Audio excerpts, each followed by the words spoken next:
Aayaw ng lalaki ang magkaroon ng asawang sobrang A. Selosa, B. Maghahastos, C. Mabunganga. Pangalan natin? Elaine, Elaine, taga saan? London, England. London! London. Wow! Ikaw, what do you think as a girl? What would a guy like the least? For me, I think letter A. Letter A. Someone who's a jealous type. Yeah. Okay, why? I feel like jealousy can cause a lot of strain in a relationship.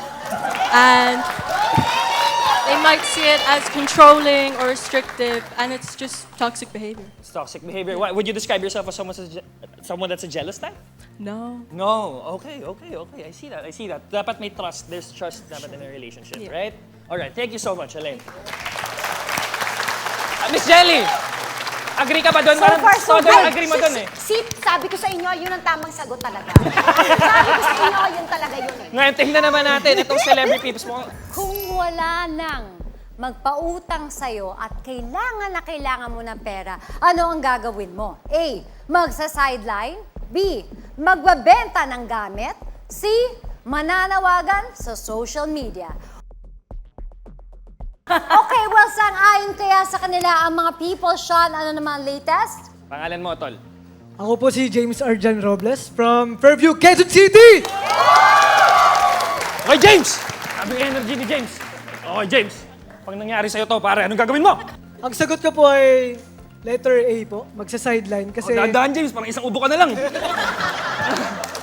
Sige, James. Magsa-sideline. Bakit? Agree ka sa ating contestants. Bakit? Kasi kung wala naman po talaga magpapautang sa akin, marami naman po pwedeng gawa ng paraan. Pwede naman po ako mag-sideline. Oo. Pwede pong, Ano bang sideline mo, if ever?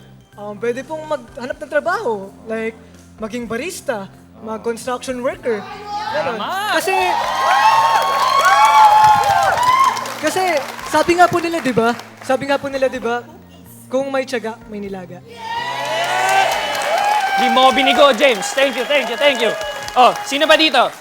Pangalan niyo po? My name is Alexis. Alexis. Wala may mic ko. Alexis. Hello. Anong sagot mo dito? Actually, we connected po yung tatlo sa sagot ko, pero yung pinakasagot ko na lang ngayon is magbebenta ng gamit. Actually, nagbebenta talaga ako ng gamit. Nagbebenta ka na ng gamit niya. Nakabenta na yung iPhone ko ngayon. Okay. Tsaka, yung damit ko nito, after nito, ibebenta ko na rin. Saan mo binibenta? Online. So nananawagan ka sa social media? Kaya nga, tsaka yung manawagan sa social media, pwede rin yung palitan ng manawagan sa Social Security System or SSS loan. Ang dami mong entry, Alexis, ha? Tsaka yung magsa-sideline, nagra-racket din ako minsan, extra-extra, tsaka benta-benta ng mga gamit. Kaya, So, ang sideline mo ay magbenta ng gamit sa social media. correct! Perfect! Online seller. Thank you, Alexis. Eto, tanongin naman natin, celebrity boss.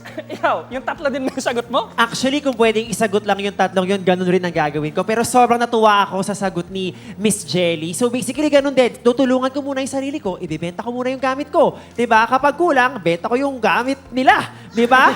Tapos pag kulang pa rin, mananawagan ako sa social media. Baka merong gusto magbenta ng gamit dyan. Ako bahala. O, 'di ba? Ikaw naman, celebrity Joy. Anong gagawin mo? Ako iiyak na lang siguro ako.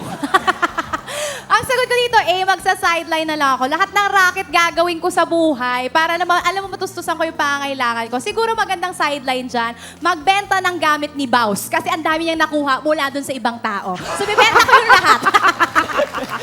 Magkasosyo pala kayo. Correct. Modus talaga yan. Yan ang baho modus. Baus enjoy. Oh.